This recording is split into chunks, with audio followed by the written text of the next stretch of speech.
suara sholawatnya udah kayak kaset, bagus dari luar, cuma dari dalam menggema ya, tapi dari luar bagus sekali, indah sekali. Di tengah kota, di tengah jalan, kita mendengarkan ada sholawat yang sangat indah. Semoga para munsyid, para ahli sholawat diberkahi oleh Allah Subhanahu wa Ta'ala. Tiada satu majlis jika disebut di situ nama Rasulullah, melainkan majlis ini harum sampai ke langit sana. Bahkan majlis tersebut akan teringat sampai ke akhirat. Tiada satu majlis di dalamnya tidak disebut nama Nabi, tidak ada salawat kepadanya, kecuali nanti di akhirat kita menyesal kok bermajlis di majlis tersebut. Cuma sayang hari ini improvisasi para ulama bersalawat dibid'ahkan oleh kelompok suuzon ya. Tapi biarlah mereka bersuuzon, kita beramal saja dengan apa yang kita lakukan ya. Mereka bersuuzon mengatakan baca Barzanji, baca Diba, Simtud Duror, ini syirik karena dalamnya muji-muji Nabi.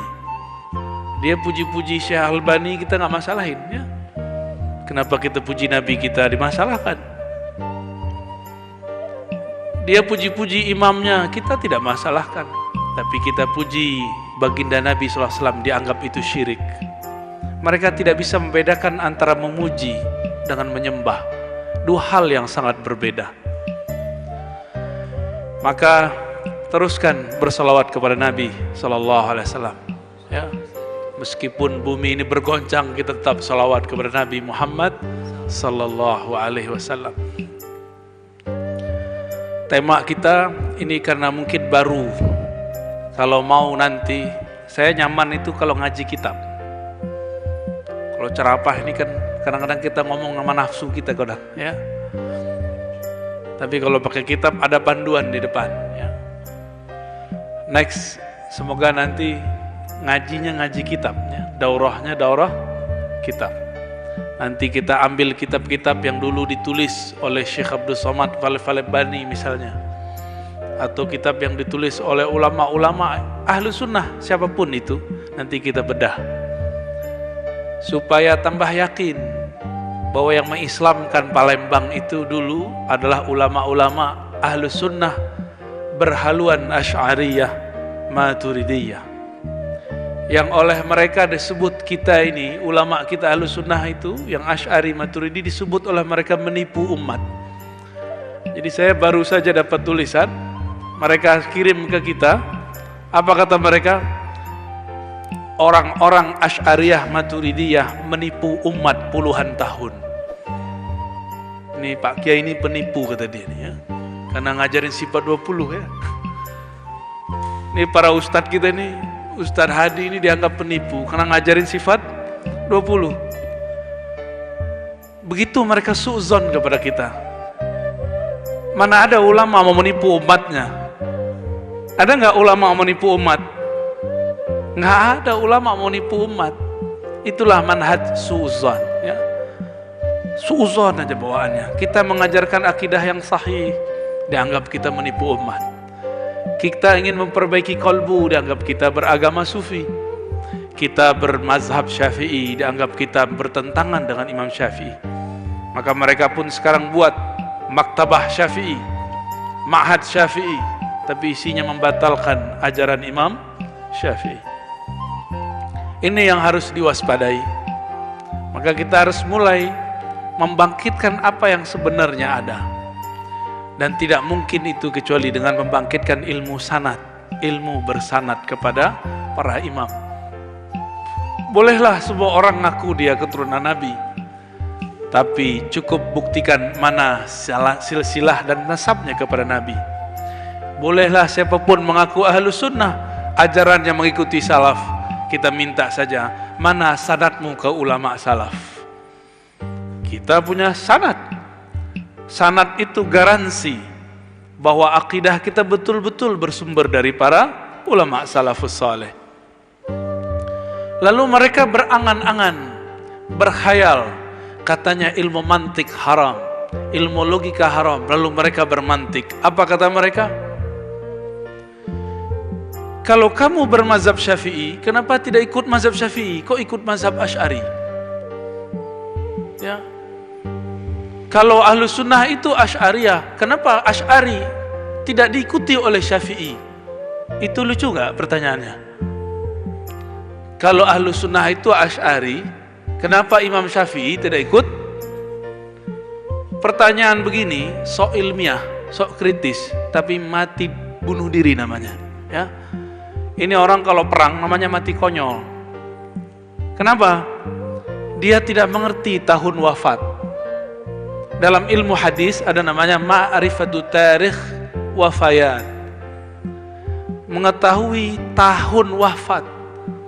Tahun berapa Imam Syafi'i wafat?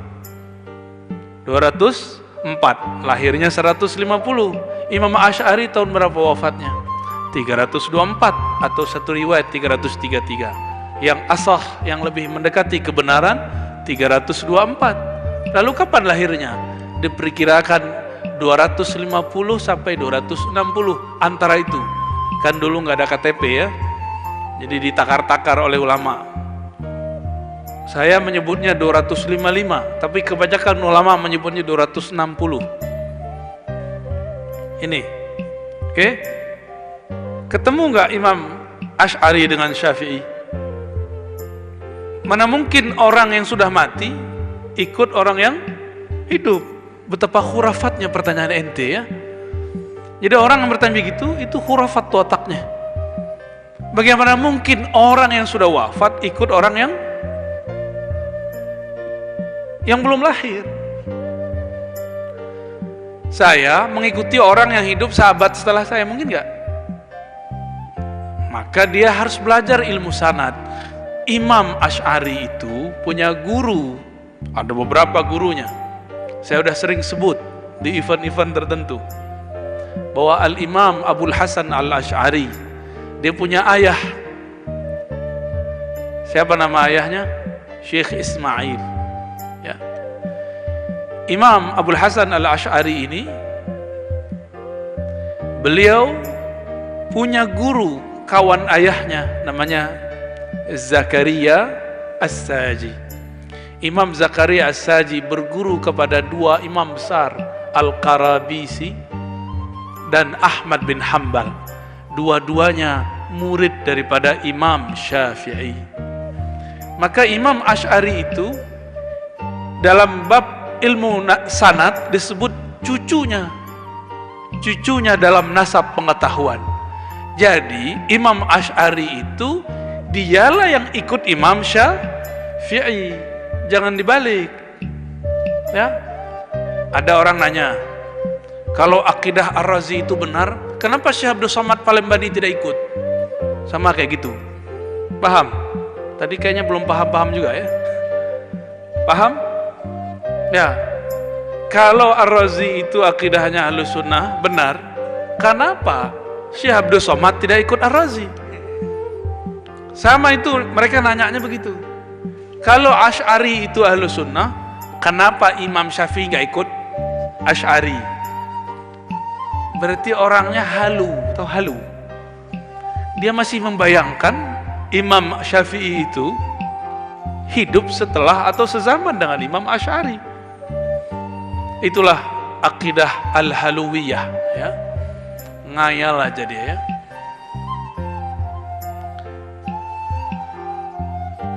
Nabi bersabda dalam hadis Imam Bukhari, khairul qurun qarni, sebaik-baik kurun, sebaik-baik abad itu qarni, abad yang aku hidup padanya. Satu abad 100 tahun.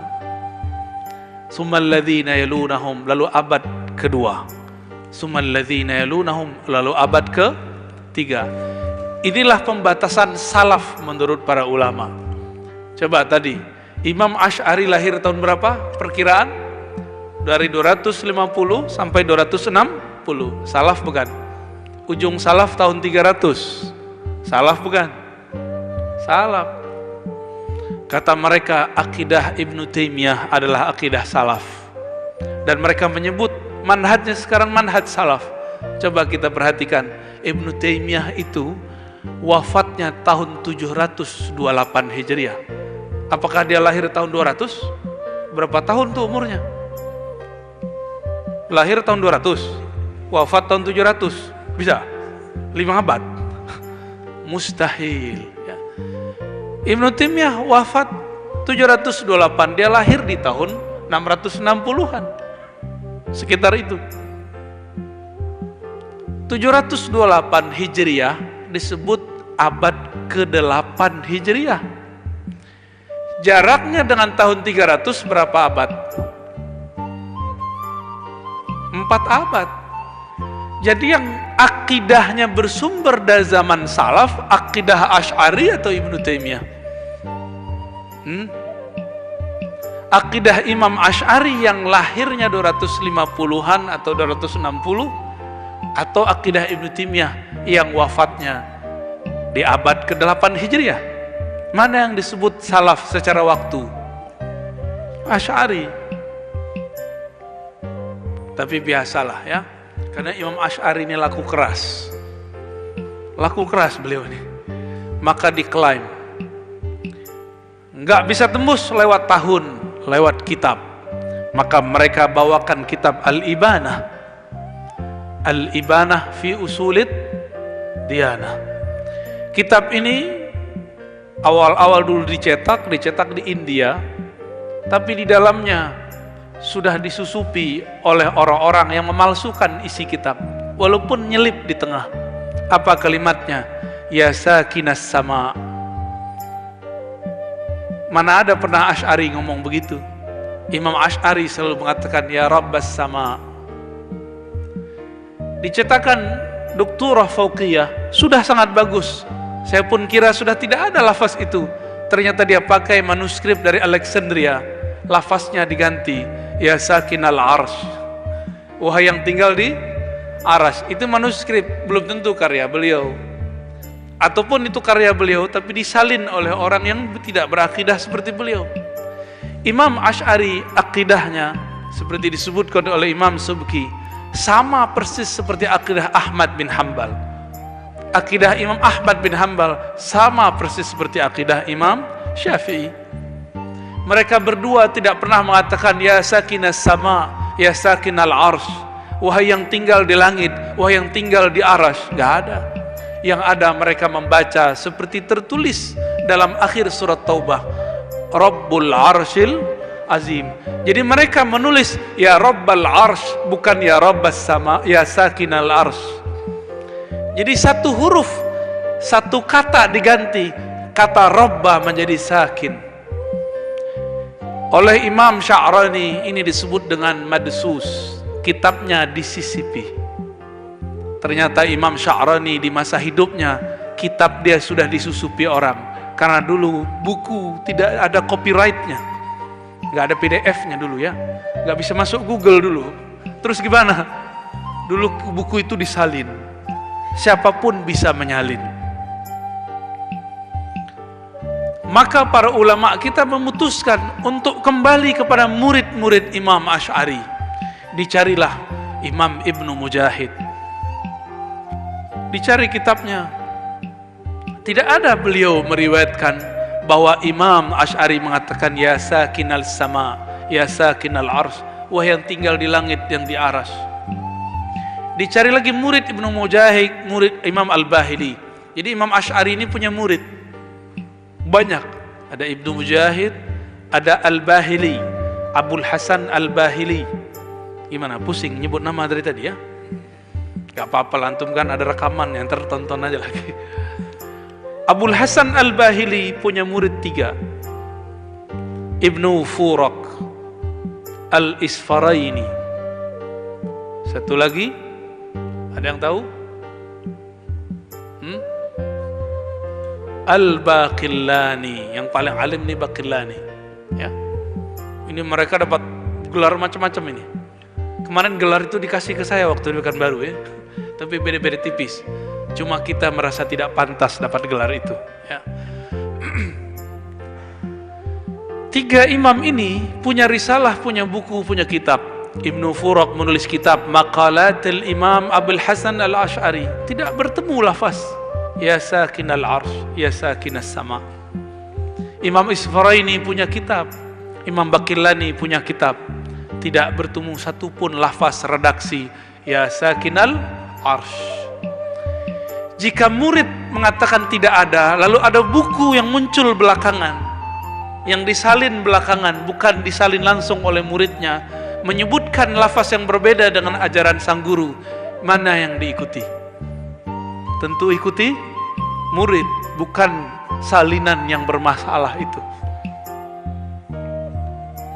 Nah, mereka mencoba mengadu kita pakai kertas, bukan pakai sanad.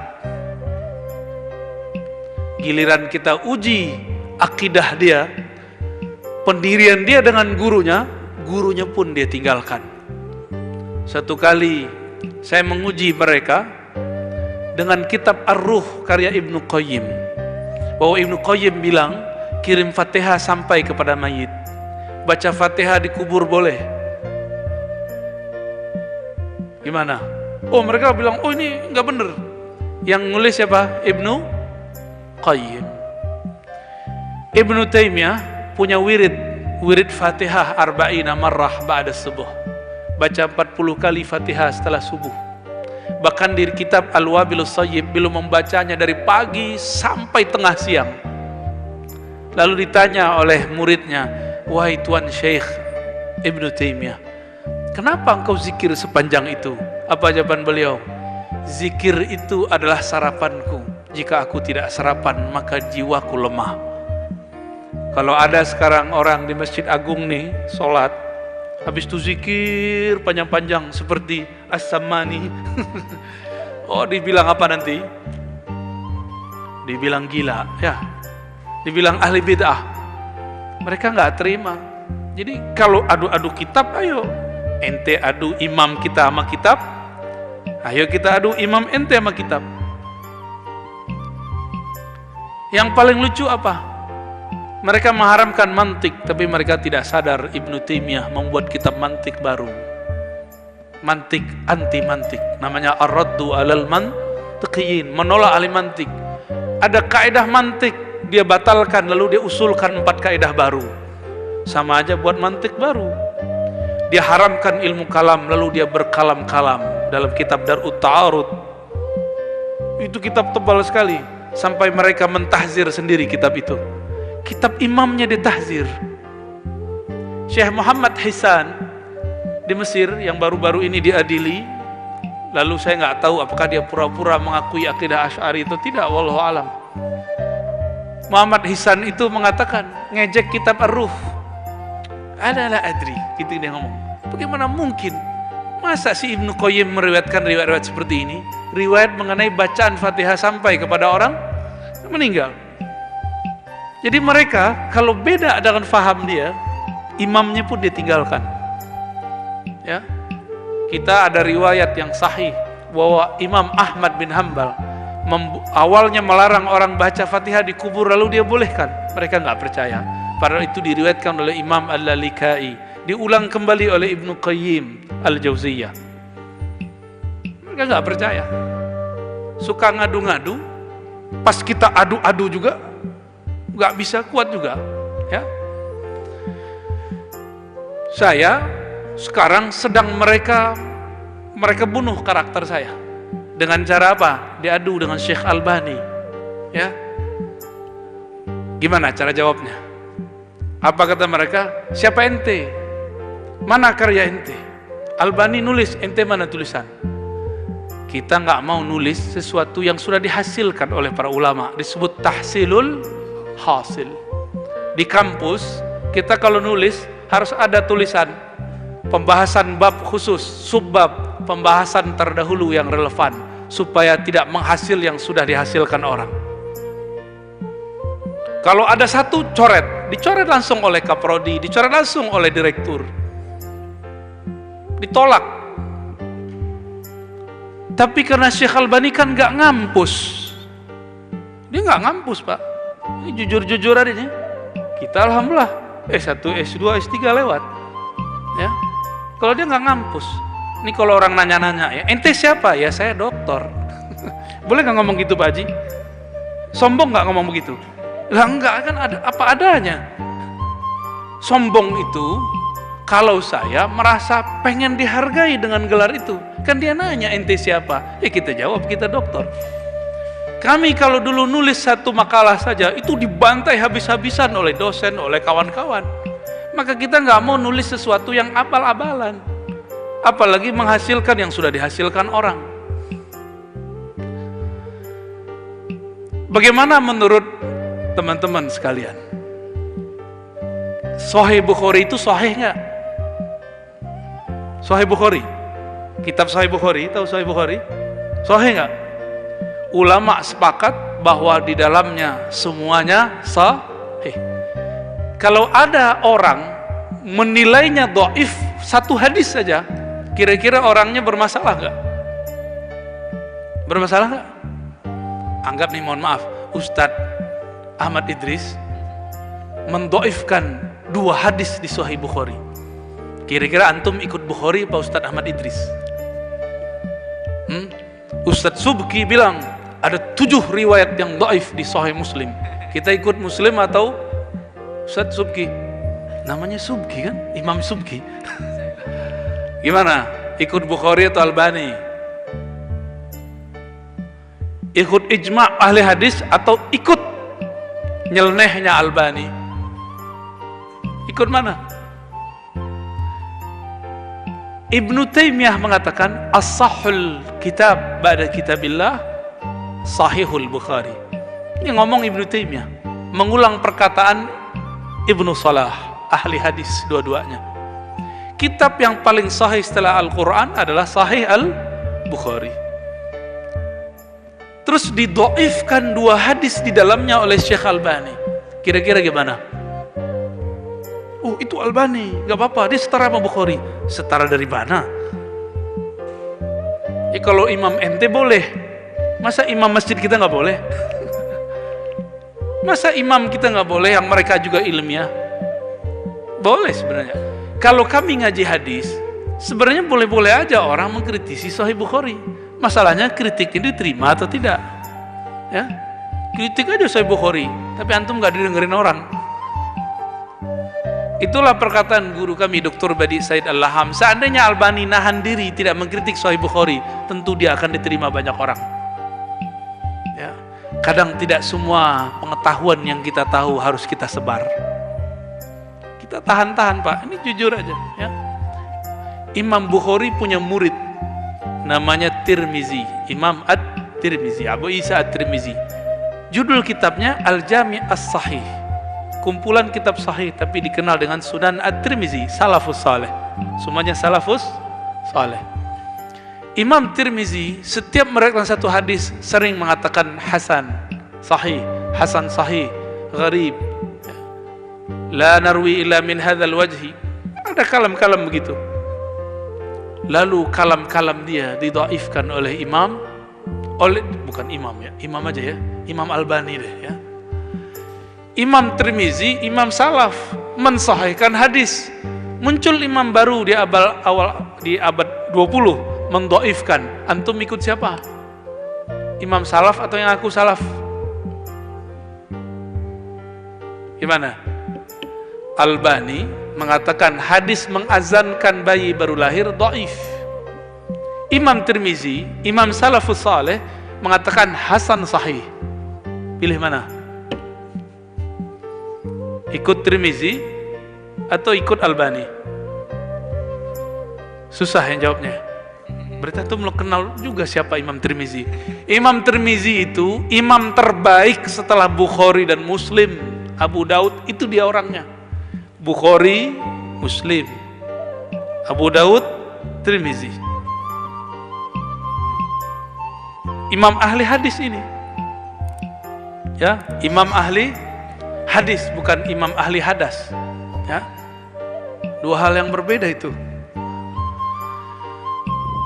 Imam Tirmizi, Imam Bukhari, ya, Imam Bukhari khususnya punya murid namanya Imam Al-Firabri. Imam Al-Firabri punya murid Ibnu Hamuyah. Mereka ini ya, punya murid lagi Ibnu Hamawayh ya, atau Hamuyah. Nama muridnya Abu Zar Al-Harawi. Siapa? Abu Zar Al-Harawi. Saya juga pernah cerita ini. Cuma mungkin karena namanya disebut-sebut antum susah ngulang-ulangnya. Biar terpatri lagi, ingat-ingat nama. Siapa nama imamnya? Abu Dzar al-Harawi. Harawi berarti dari Herat. Herat itu Afghanistan sekarang, kota Herat. Beliau orang yang sudah hafal Sahih al-Bukhari, karena Herat itu daerah yang dulu dilewatin oleh Imam Firabri dan Imam al-Bukhari.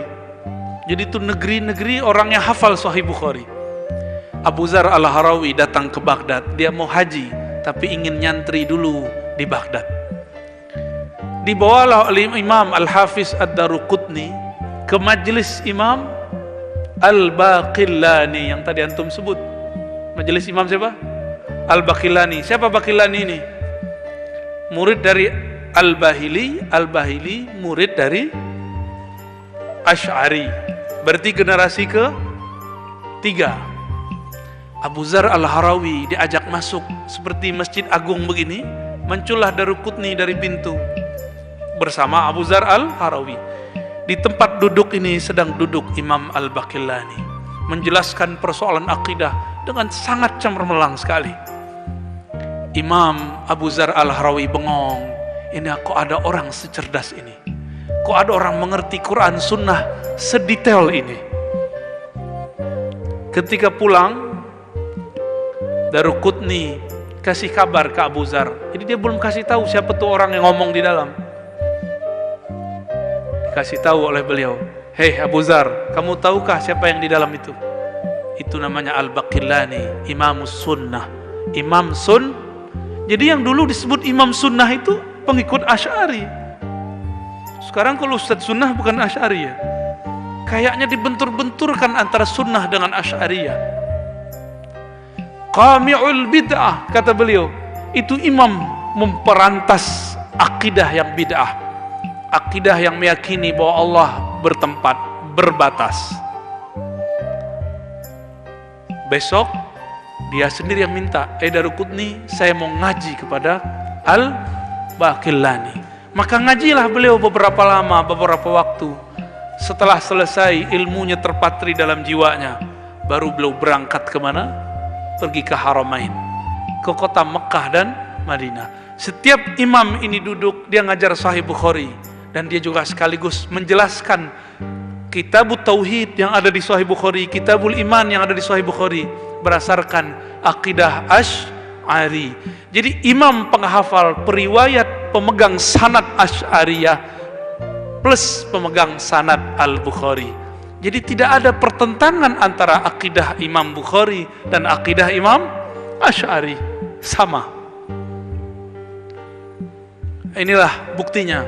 Makanya mereka menulis di kitab mereka, La'natullah ala Abi Dzar al-Harawi. Mereka tulis begitu, Pak. Semoga Allah melaknat siapa katanya? Abu Dzar al-Harawi. Beliau ngajar, orang Maroko datang, orang Dimash datang, Yaman datang, dari mana-mana datang. Berkembanglah dari Mekah itu akidah Asy'ari. Inilah sejarah pertama akidah Asy'ariyah secara resmi diajarkan di Masjidil Haram, di Masjid Nabawi. Siapa imam pertama yang mengajarkan? Al-Imam Abu Dzar al-Harawi. Jadi kalau mereka sekarang ngomong, oh sekarang Masjidil Haram itu akidahnya beda dengan kita, tidak mengajarkan Asy'ariyah, itu kan baru kemarin sore, Pak. Haramain baru dikuasai 1924. Negara Saudi resmi diganti namanya di Saudi setelah tahun 1930-an. Digabung dua negeri, dua mamlakah. Baru diusir ulama kita nggak boleh ngajar di Masjid Nabawi, di Masjidil Haram tahun 80-an ke sini. Hitung saja 80 ke sini, udah berapa tahun berarti? Terakhir yang ngajar Said Muhammad Al-Alawi Al-Maliki. Saya yakin murid-muridnya banyak di Palembang. Ya. Said Muhammad dituduh musyrik dan taghut oleh Bin Bas dan muridnya Ibnu Maniyah. Makanya jangan heran kelompok-kelompok suuzon itu sekarang menyebut imam kita, guru kita Said Muhammad dengan sebutan taghut. Apa arti taghut? sesembahan selain Allah. Berarti dia gak ngerti kitabnya Sayyid Muhammad. Gak usah jauh-jauh kitab yang paling terkenal, Mafahim Yajibuan Tusoha. Di situ tidak ada dia boleh jadi tauhid. Malah mengajarkan tauhid dengan jelas. Jadi suuzon dulu, emang begitu, nggak mau baca emang. Minat bacanya kurang. Coba dia baca aja tuh kitab